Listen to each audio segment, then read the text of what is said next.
आप सभी को नमस्कार, सुप्रभात। सार्थक और build job point YouTube channel आप सभी लोगों का हार्दिक स्वागत करता है।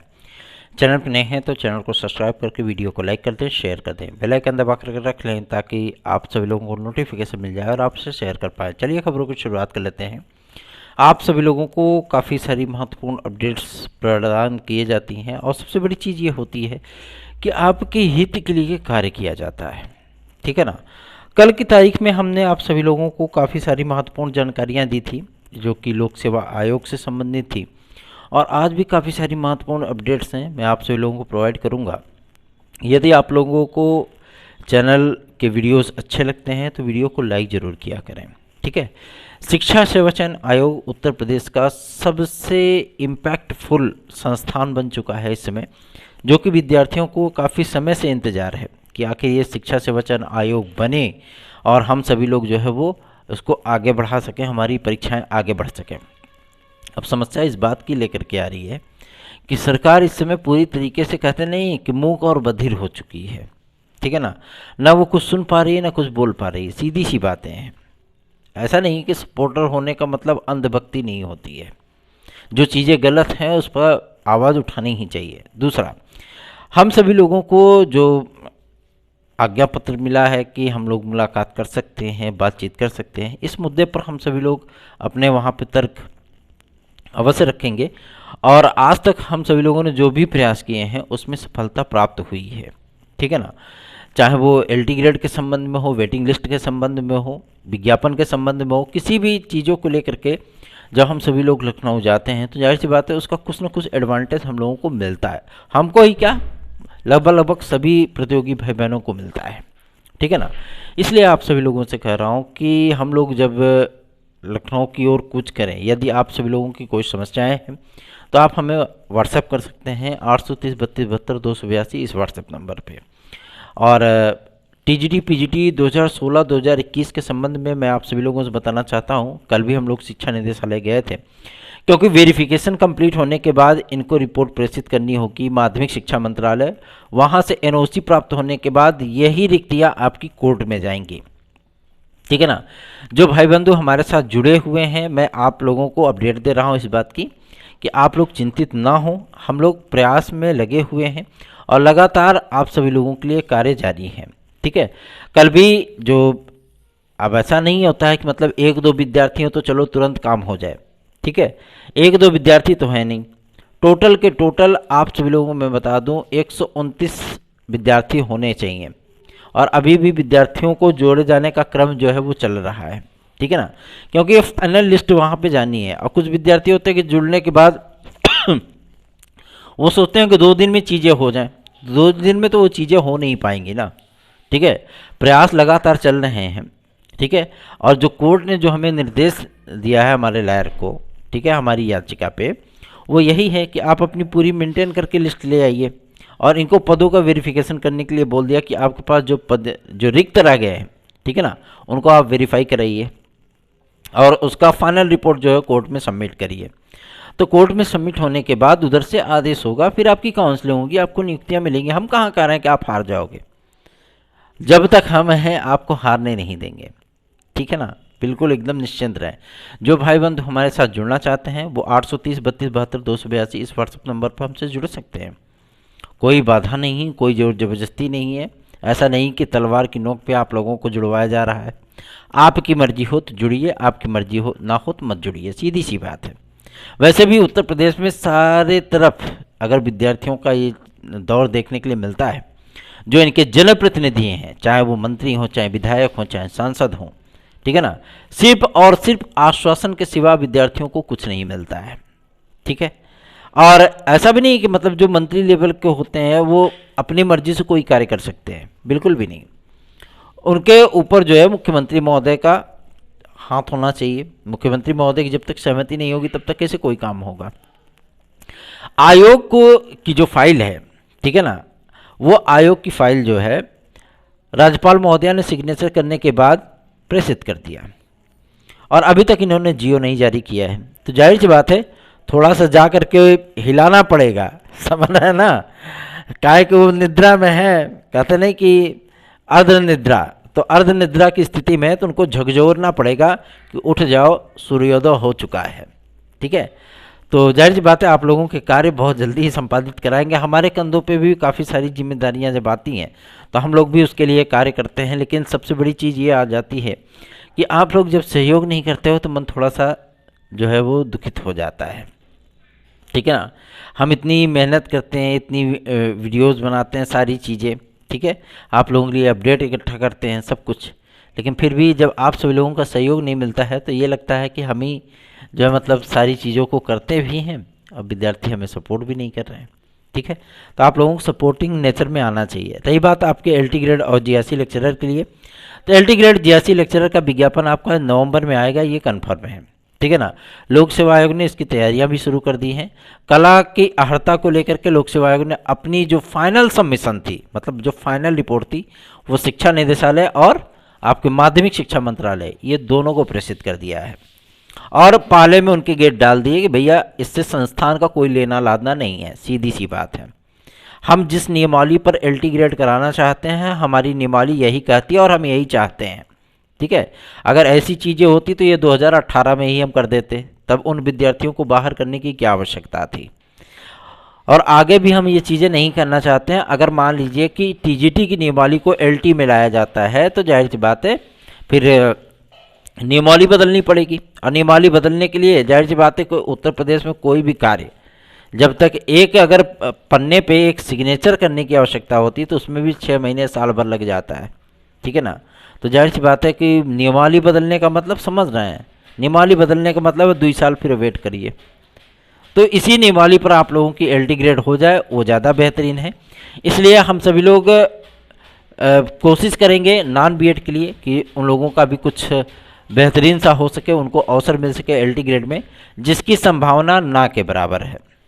संभावना इसलिए ना के बराबर है क्योंकि नियमावली में संशोधन होने का मतलब समझते हैं आप, 2 साल का वक्त लग जाएगा। ठीक है ना, और इतना समय है नहीं।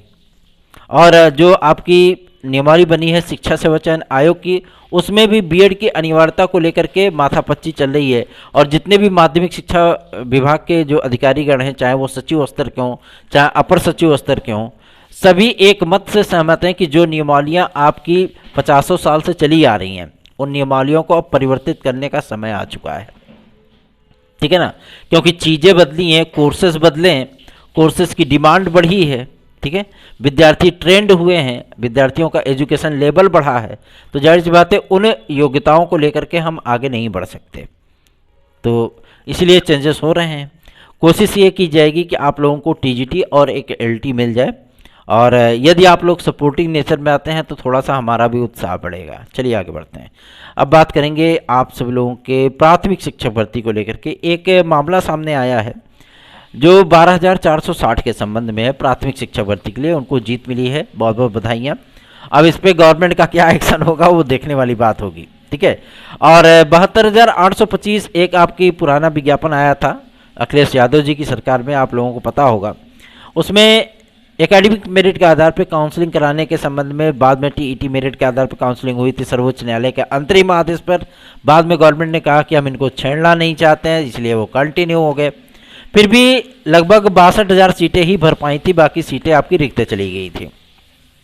अब उन सीटों पर उन विद्यार्थियों की काउंसलिंग कराने के लिए जो विद्यार्थी याचिका में सम्मिलित हैं, उन विद्यार्थियों की काउंसलिंग कराने के लिए हम सभी लोगों ने लगातार सचिव महोदय को ज्ञापन सौंपा है और उन्होंने फाइनल रिपोर्ट जो है वो प्रेषित की है शासन को। और मज़े की बात तो यह है कि इस पर सहमति बन रही है भैया लोग। ठीक है ना, तो आप लोग चिंतित बिल्कुल ना हो, आप लोगों को भी अवसर मिल जाएगा। और सबसे बड़ी चीज़ ये है कि ये ऐसा नहीं कि 72,825 के परिप्रेक्ष्य में, ये जो आपकी 69,000 में जो याचिका हम लोगों की हुई और जिसपे कोर्ट का आदेश आया, ठीक है ना, कि एक अंक इनके कॉमन किए जाए, तो 3,490 तो वहीं पे सिलेक्ट हो गए। ठीक है, अब 3,490 विद्यार्थी हैं तो इनको नियुक्तियां भी देनी पड़ेंगी, है ना। तो इसीलिए आप सभी लोगों को मैं बताना चाहता हूं कि आप लोगों का कार्य इन प्रोग्रेस है, आप लोग चिंतित ना हो। 72,825 की काउंसलिंग अवश्य होगी। ठीक है ना, निश्चिंत रहें इसके लिए। चलिए आगे बढ़ते हैं। अब बात करेंगे आपके टीजीटी पीजीटी 2022 को लेकर के। पहले शिक्षा सेवा चयन आयोग बनवा लूँ, ठीक है, इसके लिए लग धक करके कैसे भी करके सोर्स ताकत जो भी लगनी हो, ठीक है, लगवा करके नेताओं को मना करके आप लोगों का शिक्षा सेवा चयन आयोग गठित हो पहले, उसके बाद टीजीटी पीजीटी की एग्ज़ाम डेट तो 15 दिन में आ जाएगी, उसमें कोई दो राय नहीं है, ठीक है ना।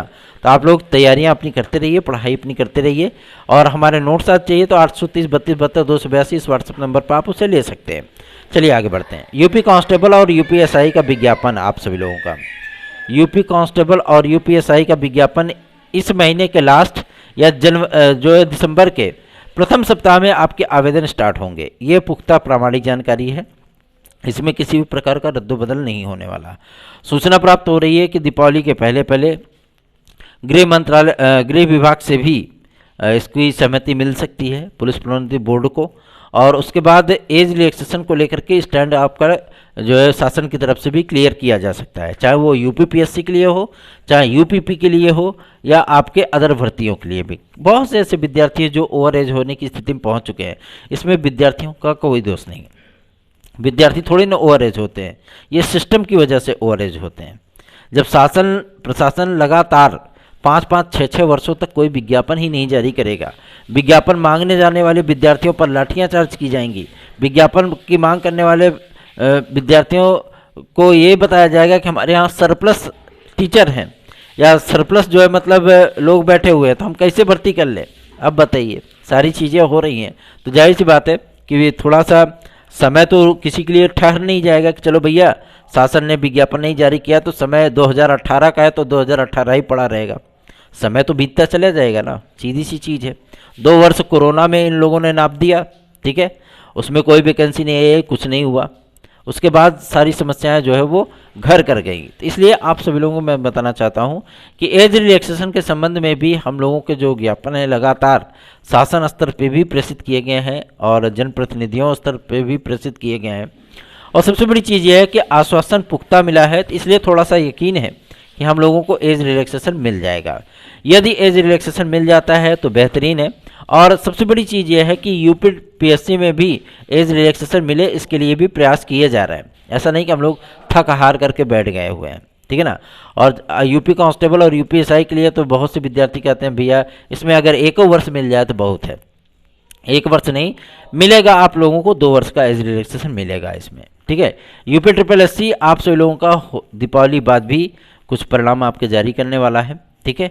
और इसमें वीडियो एग्ज़ाम का परिणाम है, साथ ही साथ पीईटी का जो रिजल्ट डिक्लेयर होने वाला है वो नवंबर लास्ट तक आप लोगों का रिजल्ट डिक्लेयर कर दिया जाएगा, ठीक है ना। और साथ ही साथ वीडियो एग्ज़ाम का रिजल्ट भी आप सभी लोगों का 15 तारीख के बाद कभी भी जारी किया जा सकता है। इसकी तैयारियां यूपी ट्रिपल एससी स्तर पे भी कंप्लीटेड हो चुकी हैं, तो आप लोग अपनी तैयारियों पर फोकस करिए, क्योंकि रिजल्ट आने के बाद और पीईटी का रिजल्ट आने के बाद आप लोगों को लगभग 3-4 बड़ी भर्तियां वो देखने के लिए मिलने वाली हैं। एजेटीए का जो विज्ञापन है वो 18 तारीख के बाद कभी भी जारी हो सकता है, ठीक है ना। एजेटीए विज्ञापन 2022 पीईटी के आधार पर आएगा, तो इसलिए विद्यार्थियों को इसमें ज़्यादा रद्द-बदल करने की आवश्यकता नहीं पड़ेगी। लगभग 6800 से अधिक पद होंगे उसमें, ठीक है। फाइनल डेटा प्रेषित किया जा चुका है लोक सेवा आयोग के माध्यम से भी। काफ़ी बार इसमें जो है पापड़ बेले गए, तब जा करके आप लोगों का डेटा एक निर्धारित प्रारूप पे, जो प्रारूप एनआईसी के द्वारा सेट किया गया था उस प्रारूप पे ही प्रेषित किया गया, और तब जा करके यूपी ट्रिपल एससी के सिस्टम पे वो जो है चढ़ पाया है, ठीक है ना। तो अब आप लोगों के विज्ञापन की जो तिथियां हैं वो यूपी ट्रिपल एससी से सामने आने लगी हैं कि नवंबर के मिड में आप सभी लोगों को ये वैकेंसी देखने के लिए मिल जाती है, और ये वैकेंसी आपकी होगी पीईटी 2022 के आधार पे, ठीक है ना। तो चिंतित ना हो, बल्कि अपनी तैयारियों पर ध्यान दें। और सबसे बड़ी चीज़ ये है कि जो करता धरता है, या जो आप लोगों के लिए प्रयास करे, जो आप सभी लोगों के लिए अपडेट लाए, आपकी समस्याओं के निराकरण के लिए जो प्रयास करे, आप उसके लिए ही जो है सपोर्टिंग नेचर में नहीं हो, ठीक है ना। समस्या इसी बात की है, तो आप लोगों को भी थोड़ा सा इधर भी ध्यान देना होगा। अपनी पढ़ाई पर तो ध्यान दीजिए ही, लेकिन इधर भी थोड़ा सा ध्यान अपना जो है वो रखिए, ठीक है ना। सारी चीज़ें जो है वो सिस्टम से चेन से ही चलती हैं। पता लगे कि आप जो है पूरी तरीके से निष्क्रिय हो गए तो जाहिर सी बात है कि दिक्कतों का सामना आपको भी करना पड़ेगा और मुझे भी स्वयं करना पड़ेगा, ठीक है ना। तो आप लोग सपोर्टिंग नेचर में आइए और अधिक से अधिक लोगों में वीडियोस को शेयर जरूर किया करिए। चैनल को सब्सक्राइब करके वीडियो को लाइक कर दिया करिए। धन्यवाद। आप सभी का दिन शुभ हो।